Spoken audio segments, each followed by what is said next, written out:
All right, welcome back to the House Judiciary Committee, and we're this Thursday morning, April 8th, 17th.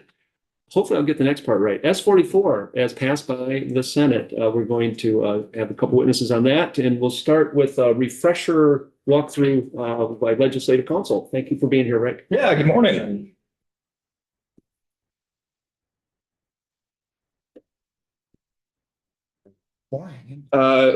Rick Sagel, office. Now you got me, Chair Lawn.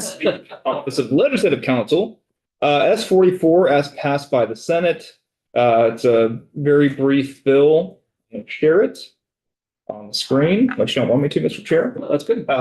So just a little bit of background here. We did a walkthrough, was it a month or so ago, of the bill. Just want to give you a little bit of background. It's a short read, but there's maybe some other factors to consider here. So what this law currently does is require that any agreement that is pursuant to 8 U.S.C. 1357G or 19 U.S.C. 1401I be approved by the governor in consultation with the Attorney General. Okay, this is pretty unique. I don't think any other state has this arrangement. Most other states, the local law enforcement agency is allowed to enter into one of these agreements with ICE as they wish. They don't require governor approval, but Vermont did this back, I think, in 2017, decided to do this. You'll have testimony today giving you more information about it, but it's my understanding that there has not been one of these agreements approved yet by the governor's office. I don't know if one's even been presented to the governor. I'll let perhaps his counsel testify to that. So what this bill would do, not change that. It would still be the governor requiring or having the governor require to approve one of these agreements. But currently subsection B in the statute creates an exception to this, and it's crossed out, but I will read it. So notwithstanding subsection A, a state, county, or municipal law enforcement agency is authorized to enter into one of these agreements when necessary to address threats to public safety or welfare of Vermont residents arising out of a declaration of a state or national emergency. So the Senate decided that was maybe a loophole they don't want to include in the law anymore. So that language was struck through, and language was added that really clarified that no other entity in the state, be it a public agency, be it an independent contractor, a single law enforcement officer, employee of a public agency, shall enter into one of these agreements unless the governor has authorized it as set forth in subsection A of this section. And the bill will take effect on passage. So if you don't remember what these agreements do, the 1357G are also known as 287G agreements. And I'll pull up the federal ICE website here. What these agreements do, there's several different things they can do. There's different models that various law enforcement agencies can enter into. It's pretty standard language. It's almost like a boilerplate language that each county or city or state sometimes would enter into. And you can see the states that have these agreements. They may not be statewide, but it might be a county that has entered into one of these, but it shows you the landscape of the current model. So there are three models: the jail enforcement model, the task force model, and the warrant service model. But all of these things, they're very similar in that it allows ICE to basically deputize law enforcement agencies who have passed certain background checks to be able to execute what ICE would normally be able to do in their state. And it can be limited to a county, it can be limited to a city, depends on how the state structures the agreement. But again, Vermont does not have one. And I will note that there was an executive order early in President Trump's administration that really requires ICE to look into these agreements. So they have increased in recent months. The number of these agreements have increased across the country. So that's a little bit of background. The 1401 is not as commonly used. The website was last updated in 2008. That tells you how often it's used. This is the ICE website. It's a customs enforcement agreement, cross customs designation authority, which again allows law enforcement agencies that have been approved to execute these customs enforcement that normally only ICE would be able to do. And again, I'm not aware of any of these agreements existing in Vermont or being presented to Vermont. Thank you for clarifying that there are not any currently. I'm curious, maybe you don't know this, have there been any in recent years or? In Vermont? Yeah. Prior to 2017, I can't speak to that. It's my understanding, and you may receive testimony that will help clarify this, but since 2017, I'm not aware of any that have been signed. Now, maybe there have been some presented, but none signed by the government. Okay, but this would have, and I'm speaking to and maybe you are too, to like a municipal agency, a county or anything like that. Oh, through the loophole? Yes. Yes, not aware of any that have been signed. Yes, by that law enforcement agency. Correct. Great. Yeah. This statute only apply to ICE, Yes, ATF, DCA. only through ICE. So just to really summarize it, I mean, that extra language that's on B is kind of belt and suspenders. We're just essentially saying if there's any agreement under any circumstances like this, the government needs to approve. Right, and I would say That's yes. essentially what it says. I would say that the major change is striking through the current loophole and adding you could just strike through it, not add language. Does it change the law significantly? No, but does it further clarify that no other public agency that maybe does not agree with the governor and says, hey, maybe we can do some kind of interim agreement before the governor gets a chance to sign it. They're being too slow. We need action now. This would make it very clear that they can't do that. All right, yeah, Jack. On the consultation language, right? Yeah. With the Attorney General, could that be as simple as Governor Scott, sending an email or notification to the Attorney General that this is happening? Like, can that be the consultation? Right. It's not really defined. So the executive authority of the governor is still protected in this, I guess, is the key distinction that I want to make. I can't answer that specifically, but I would say that, consultation could mean a passing and you're in the same hallway. Hey, I have this agreement that I want to approve. What do you think about it? And the AG glances at it and says, okay, or says, I don't have time. Right. That could Well, be. no, but I just want, I appreciate that. And I just want to be clear that this isn't explicitly saying that we need the Attorney General's approval. Correct. Something That's correct. It is a consultation. Right. Okay. Yeah. Thank you. I looked up, it was a voice vote on the floor. I'm curious to know what the vote was in committee. I do have that for you. 410. Yeah, Karen. If you can pull that up again, that Sure. showed where agreements are and aren't. And And you said I- this is on. This is, if you Google ICE 227G program, this is the official website. Now, I've not double checked that the map reflects, but what you can do is they do list all the current agreements based on, if you do, it's an Excel spreadsheet. I won't do it here, but, Okay. and you can also, they've now started producing these encounter reports, which gives you more detail as to what these agreements are providing Yep. the municipalities. So, Okay, thank you. yeah. Mhm. Do you know if New Hampshire is entertaining the same type of language? They have one. Recently, I looked at that earlier. New Hampshire, I believe they have the jail or the task force model. But again, if you go to the website, you can pull up their agreement that they made with ICE, and you can see, I think it's New Hampshire State Police and one county has entered into one of these agreements. Which I assume is right on the border. I don't know. I didn't look into the location. Any other questions for Rick?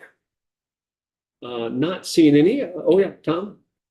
Would Vermont's fair and impartial policing rules make some of this redundant? Can't speak to that. I can research that more in depthly and get back to you. Are you referring to the new language? Or This language, well, yeah, the one I'm looking at, but the Criminal Justice Council's model of fair and impartial policing seems to take care of some of this. yeah, of course, that could be an addition, right, to whatever the statute provides the minimum, right, of what you can or cannot do. And this, again, most of this is current law that the governor must approve these agreements unless there's some kind of emergency. So I think they can work in harmony, but I can also double check for you. Anything else? Thank you very much. Sure. And we'll go to General Counsel Johnson next. Thank you very much for being here, Jay. Jay. Thank you very much for having me. It was a pleasure to be here. Again, my name is Jay Pershing Johnson. I'm Governor Scott's legal counsel. You asked some good questions and I was there in 2017, so I'm happy to drag things out of my recollection if you would like. So my very brief testimony on S44 is, I originally testified in the Senate on S44, but it was a completely different bill. It would have prohibited the governor from entering into certain agreements with the federal government for the enforcement of federal immigration law. It was my opinion then that this micromanagement would have undermined the governor's authority in Section 20 of Chapter 2 of the Vermont Constitution to faithfully execute the laws and to transact business with officers of government, civil and military. So it made no sense to me to signal resistance to federal policy with a demonstration of constitutional overreach. I thought that was not a consistent approach. So fortunately, this bill is significantly modified. I worked on this bill in 2017 when it was passed with tripartisan celebration. I understand that this bill is motivated by fear, and it was originally motivated, right, in its original form. It's a very important matter. People feel passionately about it. I understand that this bill was motivated by the fear and anger that many feel as a result of rhetoric and recent actions at the federal level. And I do understand this need of many to do something. But this is a governmental law process. So like I said, we went through this in 2017. The proposed changes in S44 are intended to address the same kinds of fears and concerns that we had in 2017, right? That's why this bill exists, is because in 2017, we were trying to do the same thing. But from my perspective, in addition, in 2017, when we first got the executive order that was directing states and local municipalities to enter into agreements with the federal government to enforce federal immigration law, our position was as a state sovereign, right? The governor is the chief executive of the sovereign state of the state of Vermont. The federal government cannot legally commandeer state resources. And we believe that this decision authority rests most appropriately with the governor, and that's why we did this. So these changes, as Attorney Sagel indicated, are not significant, and as a result, we don't have any objections to this bill as passed by the Senate. Any questions for yes. I'm curious, back to the notion of consultation, and I recognize that that is existing law, not no request to change that. But I'm just curious in practice, if you can talk a little bit about what that consultation might look like and what might happen if there is disagreement. Well, we often consult with the AG's office, and that involves me usually talking to the Attorney General's chief deputy attorney general. Sometimes I have authorization to talk to other attorneys in the office.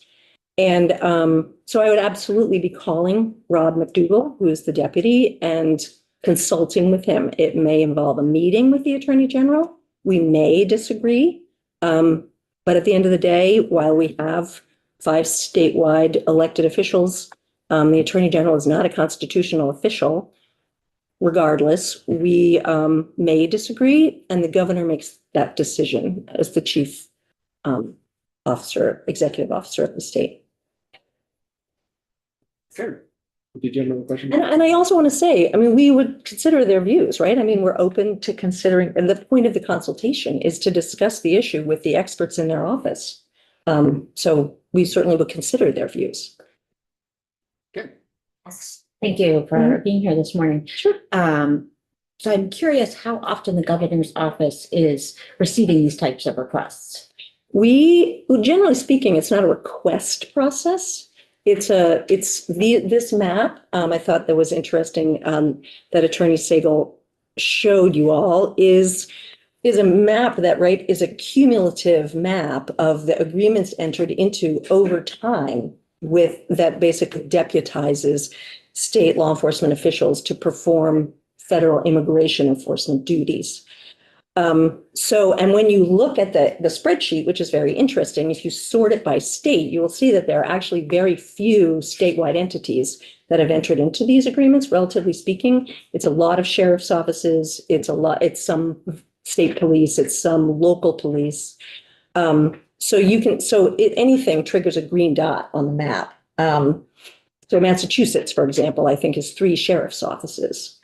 New Hampshire, the last I looked at it, and it's interesting, New Hampshire State Police was in the list, sort of waiting, being assessed, because there's a process for deputization, right? I mean, you actually have to designate various employees to be the person enforcing the federal immigration law.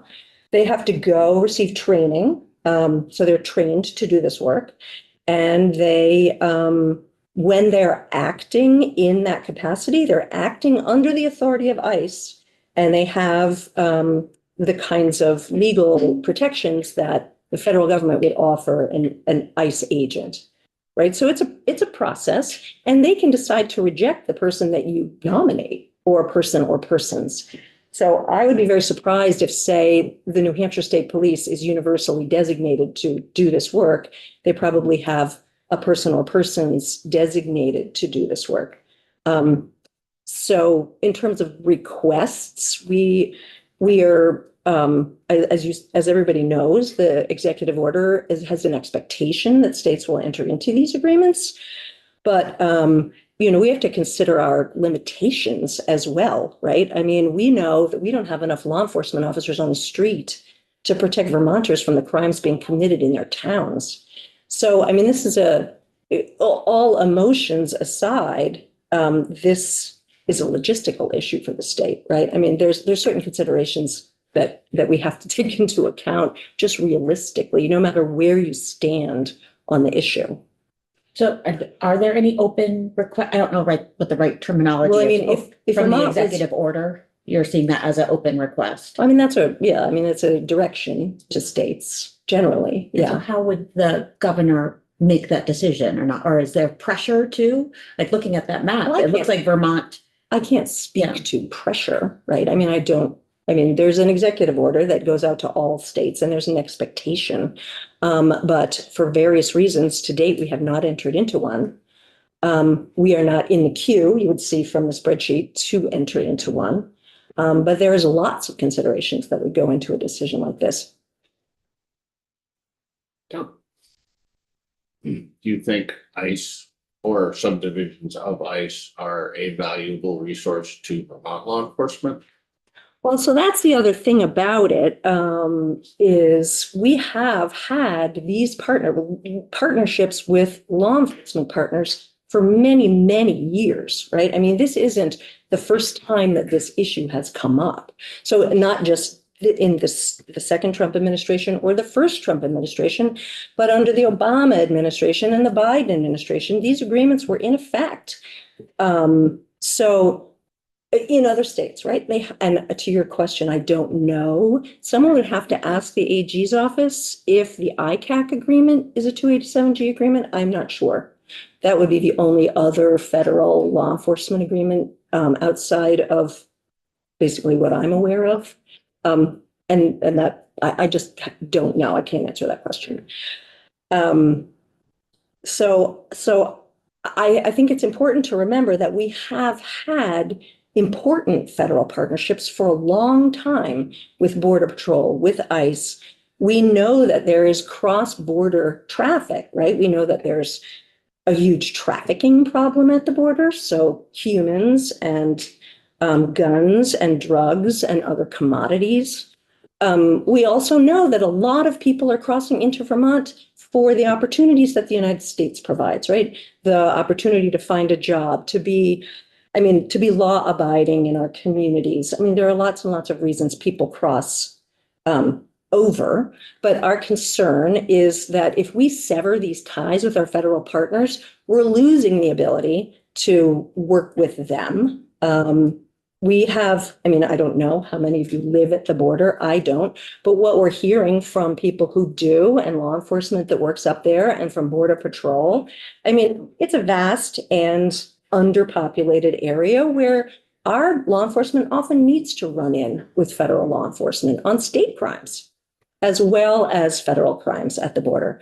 So, I mean, I think that those things have to be considerations when you're talking about what do we do with respect to our relationship with the federal government.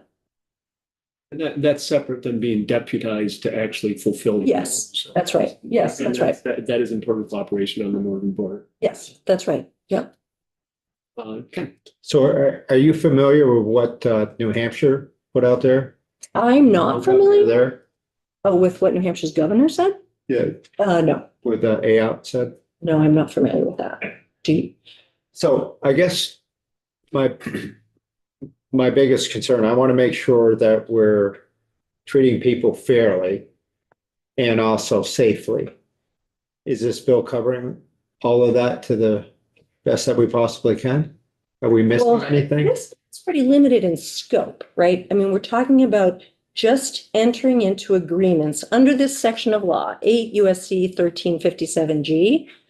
There's a kind of agreement referred to, because it's the regulation, 287G agreements, right? That's what everybody calls these agreements that your counsel was speaking to. All they do is deputize law enforcement officials or corrections officials to enforce federal immigration law. That's the scope of these agreements. It's fairly narrow. So in terms of keeping people safe, working with our federal partners at the border, this really wouldn't affect that unless the state or unless the governors say we're choosing to enforce federal immigration law. Right now, I think there, as I said, many factors that go into that, not the least of which is our demographic crisis, right? And the fact that we have no police now to operate in our communities. So I would say, no, this would have no impact on the current state of the law.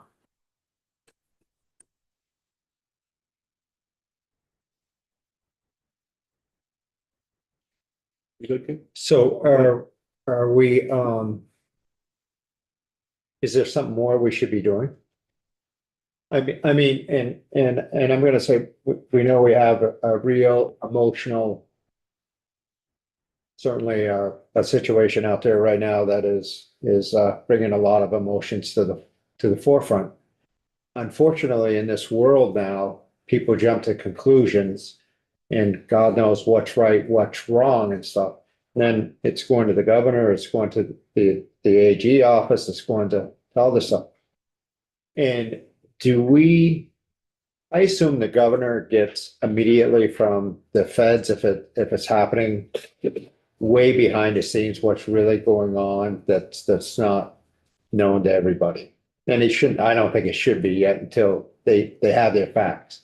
And I think that our current governor has stated that. It's like, I need to know the facts. So in your mind, have we got that covered? I think for right now, with respect to this law and federal immigration enforcement, I think, yes, this law addresses concerns that we had in 2017 and may have now. With respect to other issues, that's sort of not what's addressed in this bill. And I do know that there are other conversations going on in the building, and I'm assuming that those will be addressed in some other way. So this here, and I might have already asked it, I just want to, we're not putting law enforcement more at risk and citizens, right? No, with this bill, no, we're not. Okay, thank you. Yeah. I think what was originally, just to see if I can get maybe at your concern, in the original language, there was language about the necessity to address threats, the ability of local law enforcement to address threats, immediate threats, when there is a declaration of a state or a national emergency. I think in this case, there is a declared state of national emergency at the southern border.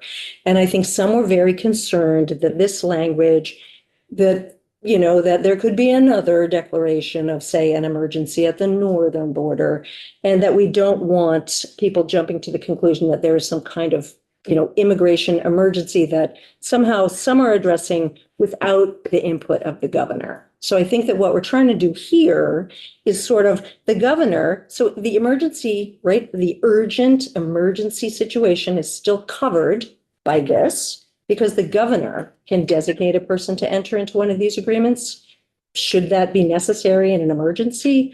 And so I don't think there's a gap here. I think that this maybe, as your counsel said, clarifies the provision A. So there's no gap, right? If law enforcement were coming in to say, I feel this puts us at a disadvantage in an emergency, then maybe we feel otherwise, but I don't think we're hearing that. And I think that as long as the governor can make this designation, I think we feel like we're covered.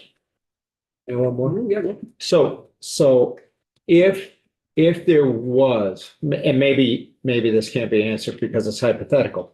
If there was a national emergency at our northern border that affects Vermont, how would that work? The national would get in touch with the governor and they'd have a discussion, and then Well, say something like COVID was a national emergency, right? The president declared a national emergency, and around the same time, all the governors of all the states were declaring a state emergency. And the state and the federal partners work together in those cases, you know, and that's when we have emergency management and others get engaged. So it's going to be a much larger emergency management process.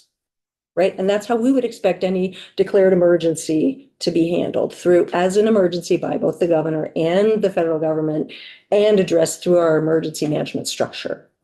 thank you. Tom and then Karen. Trying to figure out the best way to word this, but I guess straight up, does it affect any reciprocity agreement that we have with ICE, where they could be authorized to do things state level that I know they've done in the past? As well as, would it affect the National Guard when they have worked on the border in a non-emergency capacity? It's my understanding that this really doesn't change much. This has been current law since 2017. It authorizes the governor to enter into these agreements with the federal government, which I think is appropriate under our Constitution. And I don't think that this change actually changes anything, other than for perhaps local law enforcement that, to my knowledge, has never entered into these agreements, who would then have to go the extra step of getting this designation or this sort of authority from the governor. So I don't think it should affect anything that any other kind of, I'm not sure what you're referring to exactly, but reciprocity or other agreement we have with the federal government. Well, in the past, there have been folks on the border, ICE, that were authorized to at least detain for state level crimes. And often that's So- across the border, and Yeah, no, and I think that that's actually an important point to make about our partnership with our federal partners, is that at the border where these issues arise, you have those law enforcement officials, ICE and others, you know, Border Patrol, actually running in with state law enforcement. So that's an authority issue on their side. The fact that they are doing that with us is valuable supplemental law enforcement at the border for state crimes. I think that we risk those relationships if but we certainly don't intend to harm those relationships. and I think you've heard me before about the Fair and Impartial Policing Act in Vermont. That would already limit local law enforcement from entering into any of these agreements. Actually, it wouldn't. It alone wouldn't. It does say, actually, we have in 2017, at the time, we passed several laws. And one of them was we already had a fair and impartial policing policy. It wasn't implemented statewide. It basically directed the council, or the Criminal Justice Council, to produce a statewide policy in consultation with the AG's office. But that law is also very clear that the fair and impartial policing policy cannot violate federal law, meaning this very law, 8 USC 1357 or 19 USC 1401. So that's clear in the law. And then, and any provision of a policy that violates the law would be void and not effective. So the fair and impartial policing policy incorporates our processes with respect to fair and impartial policing, but is also clear that it complies with, and the intent of it is to comply with federal law. It very specifically brings up us asking anything or doing anything based upon immigration. Yeah, and this is a supplement to sort of the authority needed to enter into a 1387G agreement, which is sort of irrelevant to the fair and impartial policing policy in that respect. Okay. So it's helpful to hear. I appreciate the administration's current stance on keeping law enforcement capacity focused on Vermont matters.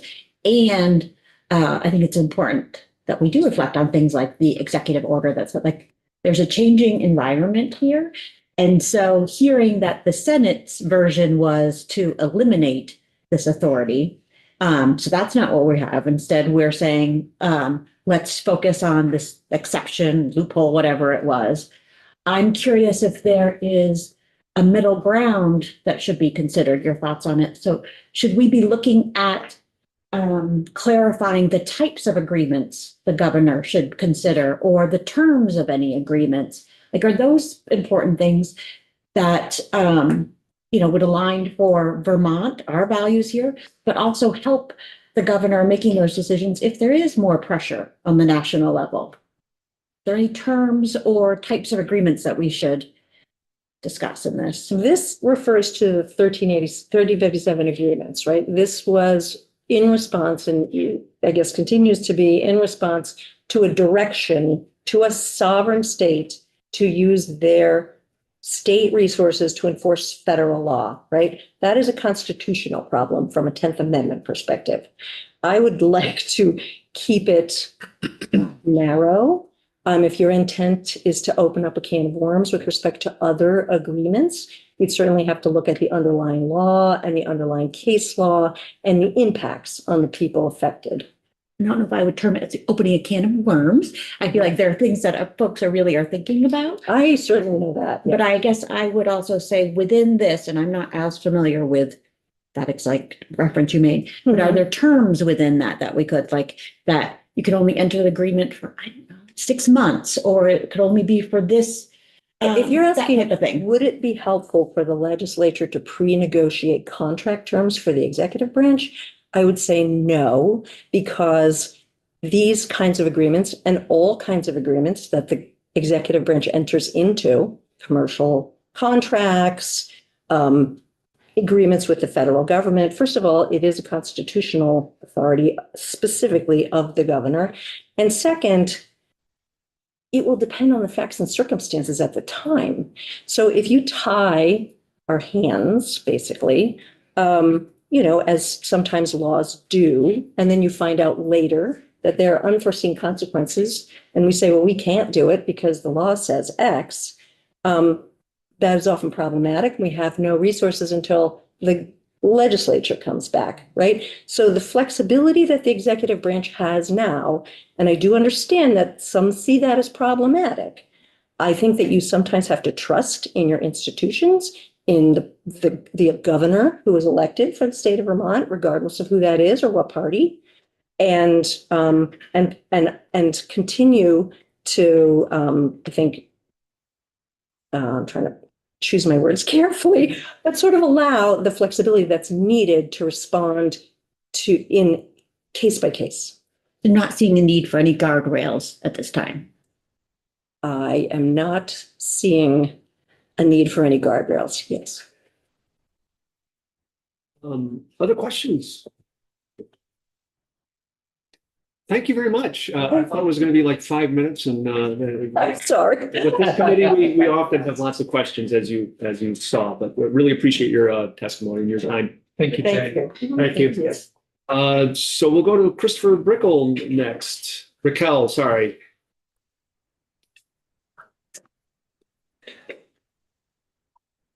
So we don't see you. Well, oh, no, there you are. Thank you for being here. Good thing. Apologize, my camera was having an issue. For the record, Christopher Burkell, Executive Director of the Vermont Criminal Justice Council. I would like to keep my comments brief as well, simply because of the fact that reviewing S44 doesn't impact the council work, and we'll continue to work on issues that are relative to our concern. When I look at subsection B, the added language into this, I have been a part of many meetings that include law enforcement, and not once yet have I heard any law enforcement agency say that they have entered into any agreement. And you've heard testimony here earlier as well that there are no agreements that are currently in place. I know that there has been a specific ask of law enforcement. Does anybody have any of these agreements in place now? And there has been no response from law enforcement. So to my knowledge, there are no agencies that currently have these existing agreements. And as I think you've heard testimony regarding, what this ability of the new section under section B would have, doesn't sound like it's problematic for most parties. If I could for a moment or two just speak to the council's fair and impartial policing policy. I just want to be clear for committee members that our policy, which was voted again in April of 2024, is that Vermont law enforcement has no authority to enforce civil immigration law. And under very limited circumstances can they assist with federal criminal law. Having said that, the policy is very clear on agencies not wasting resources and making sure that their communities know that federal criminal law is even not a focus of Vermont law enforcement. There are several things that the policy outlines to make sure where we're limiting contact with federal authorities and where we're limiting access to people that might even be in our custody. So there are several things that the policy makes clear for Vermont law enforcement.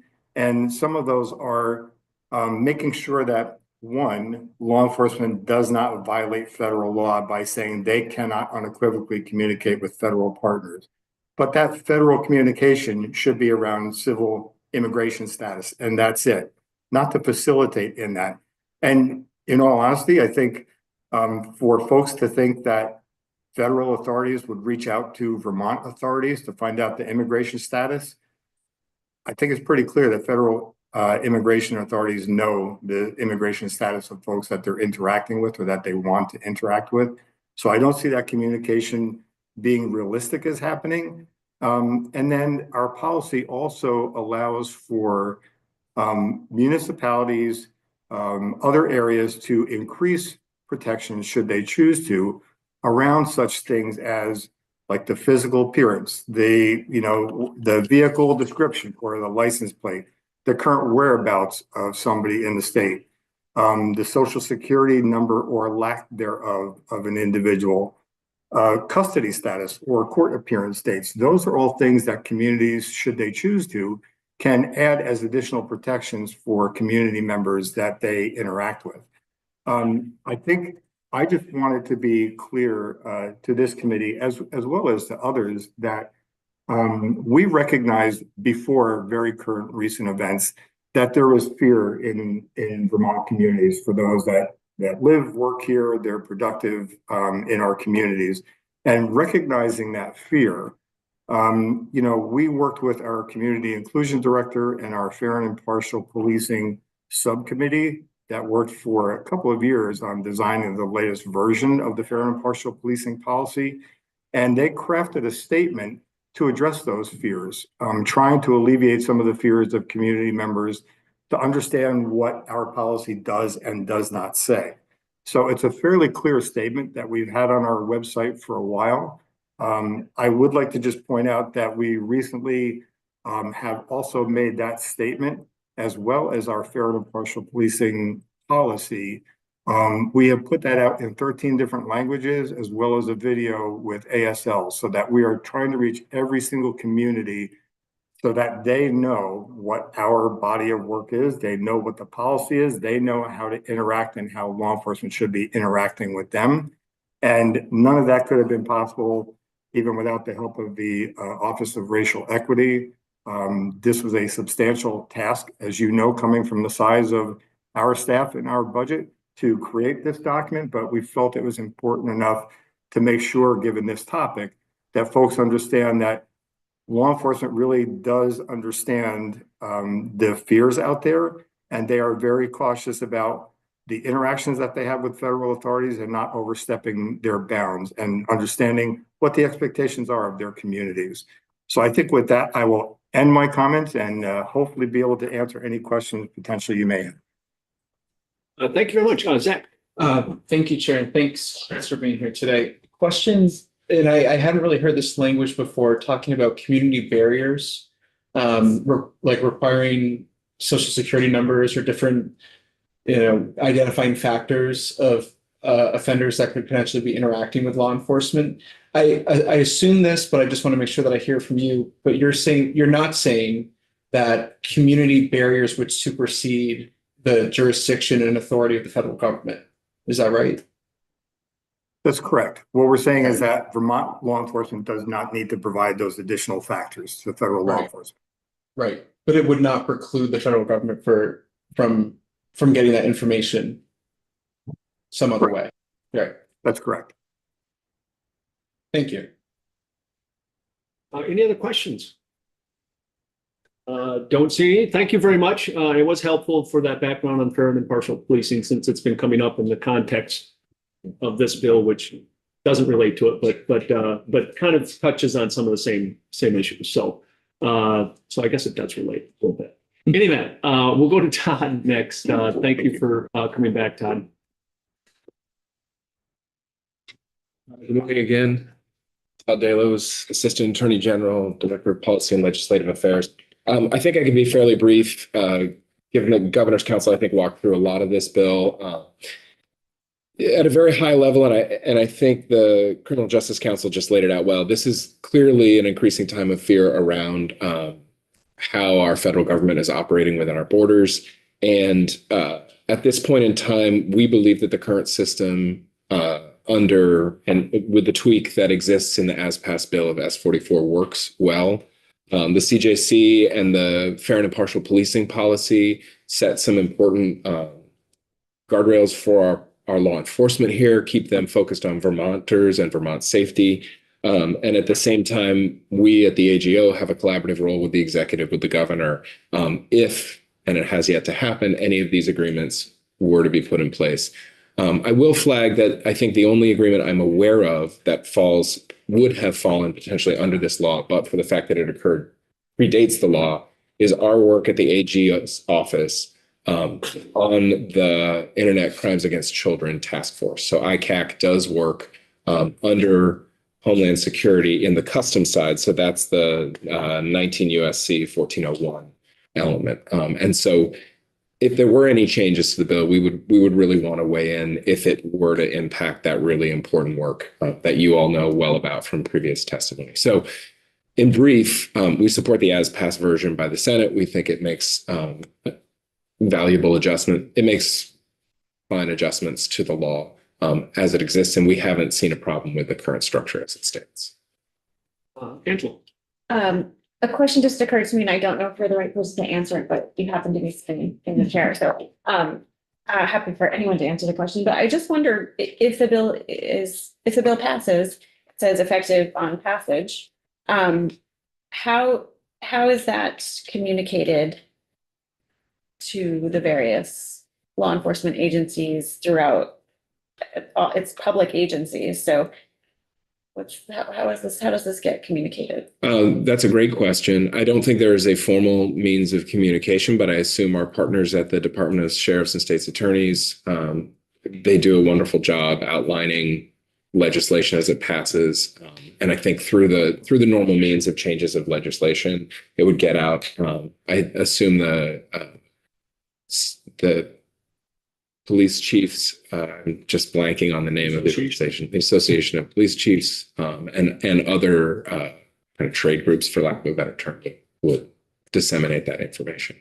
I think as a force of law, if that section B were struck, any of those exigent agreements that were entered into would have no force of law and would be ultra vires. That was my next question. We've heard that there seem to be no existing agreements, but if there were, and the bill becomes law, then they are voided. Under that section B, yes. Yes, right. If they were entered into without yes, all the things. And thank you for the use of Latin in here. That was very refreshing. If I knew how to say yes in Latin, do so. Tom, go ahead. So there would be a need for an agreement if anybody was working directly with HS on a full-time capacity. If it were not predating the 2017. And it were under those two named sections, which are customs and border. So not any, I think any capacity may be too broad, but I'm happy to defer to, I can hear. No, I just have a question, which would be, well, first of all, I think the discussion is very helpful because to your question for do we need guardrails? I don't know that we can ever anticipate when we need guardrails and what they should be. Because I'm assuming very few in this room would want to limit the ICAC there, right?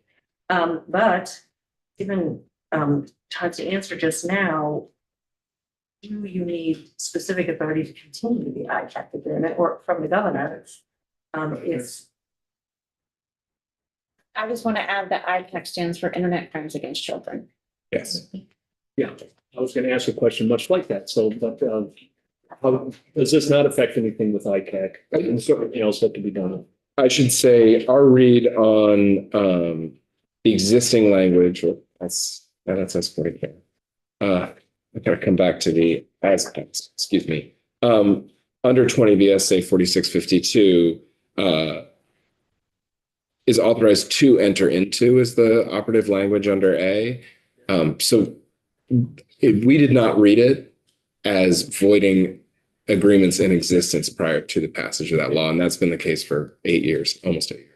And legislative counsel might be able to tell us, and somewhere in section or Title I, it says that laws are prospective only, or is that just criminal law? No, it's not just criminal law, unless specifically stated, the law is prospective. Give me a few minutes. Yeah, no, that needs to find the exact section. We've heard it in here a few times. So if you do deem that there's any problem between now and whenever we get back to this, let us know. Well, and we'll coordinate with the governor's office. Or go and get it approved by the. Yes. Well, so certainly not. I mean, it also says modify or extend an agreement. So it seems to me that it's covered, but if the law, not if the law, being that the law is prospective, then maybe it wouldn't void any in process. I know we've heard there aren't any existing, but I'm wondering if there are any in process or if there are any under consideration, and if a law would halt that process or make it clear. So I suppose there's a circumstance under, importantly, this law has been in effect since July of 2017. I believe that was the effective date of the original passage of the act. So if there are no, and the ICAC agreement predates to February of 2016. Yeah.